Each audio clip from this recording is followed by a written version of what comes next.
Yan mga idol, kaya naman pala nakadapa na yung Pauls niya. Putol na po yung spring niya. At kaya naman po hindi na kumakagat yung Pauls.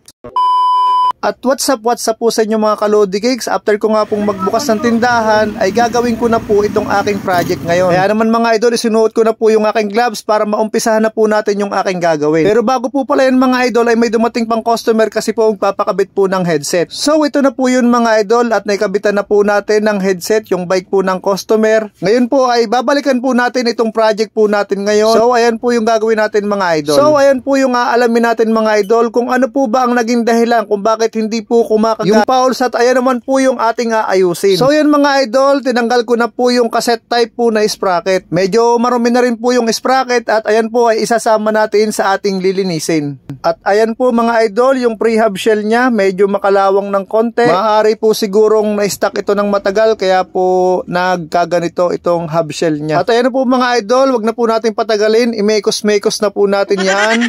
At tatanggal na po natin yung axle saka po yung mga bearing nya. Medyo maputik na rin mga idol itong bearing saka po yung axle. So ito mga idol, yung isang bearing, umaalog na po palang bearing neto. Tapos check na rin po natin yung kabilang bearing kung may alag na rin po. At ayan mga idol, ang lakas pala ng alog ng bearing na to. Ngayon po mga idol, dahil iniwan lang po itong ating project ngayon ng ating customer, ay itatawag ko muna po sa ating customer kung papalitan na rin po ba yung dalawang bearing na yan. At habang naghihintay po tayo sa confirmation ng ating customer ay babaklasin ko na po muna itong prehab or yung pong prehab shell. Ngayon po mga idol, inihanda ko lang po muna yung lalagyan para kung sakali po kapag tinanggal po natin yung prehab shell. At ayan na nga po, natanggal na nga po natin. So dyan mga idol, makikita nyo po sa video na nakadapa na po yung mga Pauls nya. At makikita nyo na rin po mga idol na balot na rin po siya ng dumi at putik. At yan po mga idol, yung prehab shell. Ngayon po mga idol, tinatanggal ko na po yung washer. Ayan po, 3 piraso lang po pala yung washer neto. Tapos, ito na po mga idol, tatanggalin na po natin yung spring. So ayan po mga idol, ayan ang nangyari. Putol na po pala yung spring nito mga idol at nangangalawang na.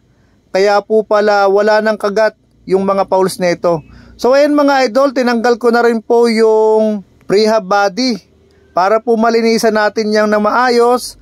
Pati na rin po yung hub shell. Ngayon po mga idol, mag-uumpisa na po tayo magmekos-mekos pero ayan po, ilalagay na po natin yung ating pangdiinan. Ayan mga idol, yung ating gagamitin na paunang panglinis para matanggal po yung mga putik-putik na yan.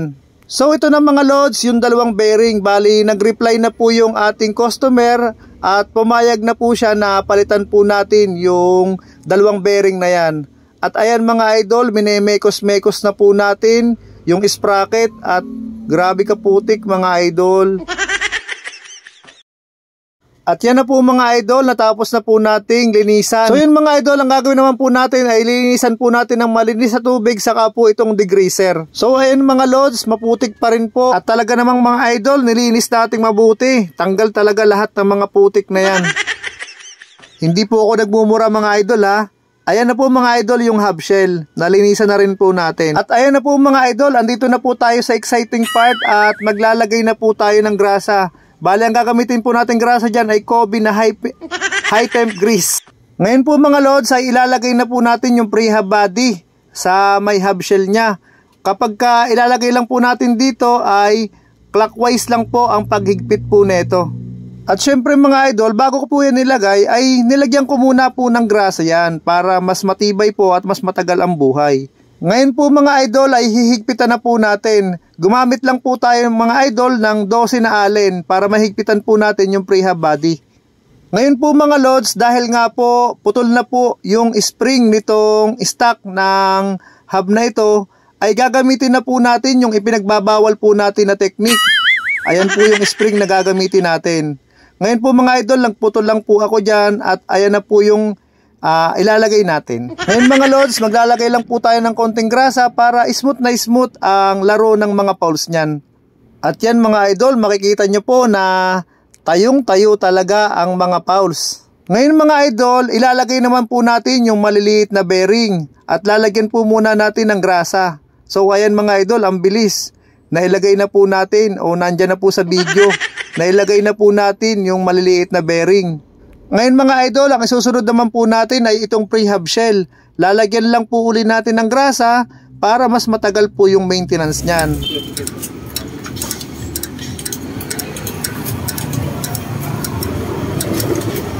Ngayon mga lods, isusunod naman po natin yung tatlong spacer. Kung hindi po ako nagkakamali ay nabuksan na po siguro itong pre-hub na to.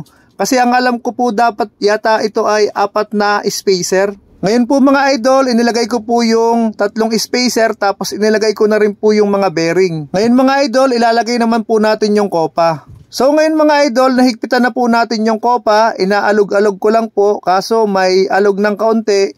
Kaya ang gagawin po natin, babawasan po natin ng isang spacer para po mas mahigpit po at makompress kapag inilagay po natin yung kopa. So ito na po mga idol at tinanggal ko na po yung isang spacer at ibabalik na po uli natin yung hub shell.